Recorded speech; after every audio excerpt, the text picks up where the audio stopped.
کوو هغه میس کوو او انشاءالله امید لرو لکه څنګه مولانا صاحب ډیمانډ وکړو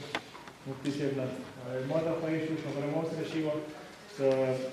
دا قسم پروګرام که په رشنور کې وشي دا ډېره ښه خبره وي التباق هم کسانو سره نن پروګرام نه دی اټینډ کړی او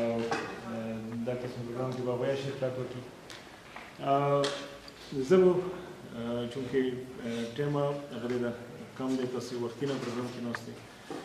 د کور کې صحافت والي صاحب زه خبره وکړم څه د موږ څه سوشل میډیا باندې یا میډیا باندې څه کسو څنګه خلک محسوسوي ځنه شاید داسې وي چې میډیا باندې هایلایټ کول نه دي پکار هغه کېږي او کوم څه پکار دي هغه مو نه کوو نو دا زه به دا وایم چې نه په یوه وجه دی مو هغه خلک څنګه نه پوهېږي هغه دې قسم اکټیویټیز کې حصه اخلي شروع کې مو 1900 تقریبا 91 یا خبره وکړو